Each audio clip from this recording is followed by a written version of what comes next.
किसी भी देश के अंदर राज्य, जिले, शहर, कस्बे, तहसीलें या मोहल्ले होते हैं। क्या आपने कभी सुना है कि किसी देश के अंदर कोई देश होता हो? शायद आपने नहीं सुना हो, पर यह सच है। यूरोप के एक देश में एक ऐसा ही देश मौजूद है। शायद इस तरह का दुनिया में पहला मामला होगा। पूर्वी यूरोप का एक खूबसूरत सा देश है लिथुआनिया। इसकी राजधानी विल्नियस में 1 वर्ग किलोमीटर से कम के दायरे में एक दूसरा देश उजुपिस बसा है। उजुपिस ने खुद को बाकायदा रिपब्लिक घोषित करके रखा है।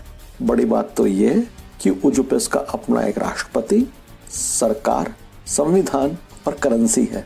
इतना ही नहीं, यहाँ के संविधान का कई भाषाओं में अनुवाद भी हो चुका है। नमस्कार दोस्तों, मैं अतुल हूँ। आज शनिवार है। हर शनिवार आपको कहानी सुनाने का वादा रहता है। आज सुना रहा हूँ एक ऐसे देश की कहानी जो खुद एक देश में स्थित है और पूरी आज़ादी के साथ बिना किसी दखलंदाजी के अपना अस्तित्व बनाए हुए है। यही कहानी है आज की। देश के अंदर एक देश रहता है। तो दोस्तों, मैं बात कर रहा हूँ लिथुआनिया में स्थित उजुपिस देश की। खास बात यह है कि उजुपिस की एक नौसेना भी है जिसमें महज 4 से 5 नावें हैं। 1 वर्ग किलोमीटर का तो हमारे यहाँ एक मोहल्ला सरीखा ही होता है, तो मोहल्ले जितने बड़े उजुपिस की एक आर्मी भी है जिसमें महज सिर्फ 10 सैनिक हैं।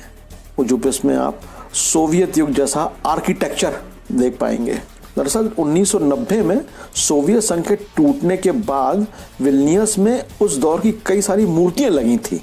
ये सब आपको अब उजुपिस में दिख जाएंगी।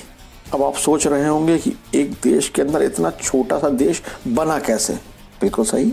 दरअसल 1995 में स्थानीय कलाकारों के ग्रुप ने एक पिलर से सोवियत मूर्ति हटाकर वहां अमेरिकी रॉक स्टार फ्रैंक ज़ापा की मूर्ति लगा दी थी। इसे आज़ादी का प्रतीक माना गया और लोगों ने लोकतंत्र की मांग कर डाली। 1 अप्रैल 1997 को उजुपिस ने बाकी लिथुआनिया से आज़ादी का ऐलान कर दिया। अभी तक किसी भी देश ने उजुपिस को आधिकारिक देश का दर्जा दिया नहीं है, लेकिन विल्नियस समेत पूरे लिथुआनिया में इस बात पर गर्व किया जाता है कि उनके यहाँ एक देश पूरी आज़ादी के साथ बना हुआ है। लिथुआनिया में उजुपिस का मतलब नदी के पार होता है। उजुनिस्को विल्नी नदी बाकी लिथुआनिया से अलग करती है। 1 अप्रैल को उजुपिस अपना स्वतंत्रता दिवस यानी इंडिपेंडेंस डे मनाता है। अमूमन लोग नदी पर बने पुल को पार कर देश में दाखिल होते हैं, सेलिब्रेट करते हैं। स्वतंत्रता दिवस के दिन आने वाले लोगों को पुल पार होने के बाद पासपोर्ट पर एक सील लगवानी पड़ती है। बाकी के दिनों में सीमा पर कोई सुरक्षा गार्ड भी तैनात नहीं होता। उजुपिस के संस्थापकों में से यहाँ के विदेश मंत्री टॉमस सेटेपिस भी रहे हैं। सेपेटिस बताते हैं कि हमारे देश की स्थापना अरस्तु की फिलॉसफी पर हुई है। अरस्तु ने कहा था, अगर कोई देश महान बनना चाहता है तो वहां रहने वाले लोगों की संख्या 5000 से ज्यादा नहीं होनी चाहिए, क्योंकि इंसान का दिमाग ज्यादा लोगों को याद नहीं रख सकता। जब देश में कम लोग रहेंगे तो धोखाधड़ी की संभावना ही नहीं रहेगी। यानी बात साफ है कि जहां भ्रष्टाचार नहीं होगा उस देश को महान बनने से कोई रोक नहीं पाएगा। देश के एक और मंत्री केस्तास लुकोस्किनास कहते हैं कि हमारे देश का झंडा भी खास है। इसमें एक गोले के अंदर एक खुला हुआ हाथ है। इसे पवित्र हाथ माना जाता है। ये इस बात का प्रतीक है कि हम घूस नहीं लेते। विदेश मंत्री सेपेटिस कहते हैं, जैसे ही पुल पार कर आप हमारे यहाँ आते हैं तो आप अपने मालिक खुद हैं।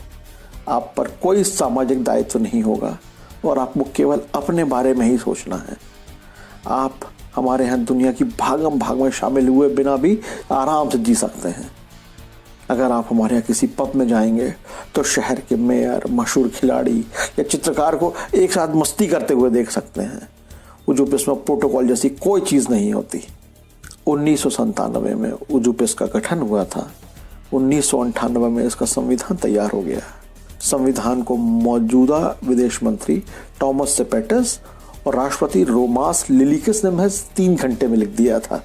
सेपेटिस बताते हैं कि उजुपिस के रिपब्लिक बनने की घोषणा के बाद राष्ट्रपति लिलिकिस मेरे पास आए। उनके पास गर्म पानी नहीं था। इसके लिए संविधान में गर्म पानी के लिए क्लॉज जोड़ा गया।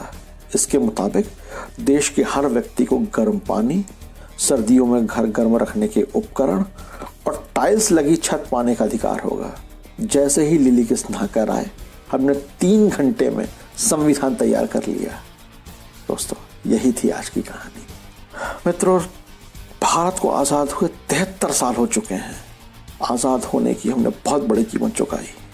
आज़ादी के लिए हमने एक लंबी लड़ाई लड़ी, कई जाने गई, कई शहीद हुए। शहीदों की इतनी लंबी फहरिस्त है कि कई पन्ने भर सकते हैं। आज यूरोपीय अमेरिकी देश हमें बहुत अच्छे लगते हैं, पर अपने में हमें कई खामियां नज़र आती हैं, कई चीज़ें नज़र आती हैं, कई गलत बातें हमें अपने में दिखाई देती हैं। इसकी एक ही वजह है, वे बेहतर नियम बनाते हैं, उन्हें फॉलो करते हैं और अपने लोगों और विरासत की कद्र करते हैं। हम जो चाहते हैं वैसा ही बनाते चले जाते हैं, वैसा ही हमें नज़र भी आता है। ज़्यादा ज्ञान नहीं दूंगा। अगले हफ्ते शनिवार शाम 6 बजे आनी के YouTube चैनल पर फिर एक कहानी लेकर आऊँगा। तब तक खुश रहिए, स्वस्थ रहिए, अपनों के साथ रहिए और सुनते रहिए मुझे यानी अतुल को। जय हिंद।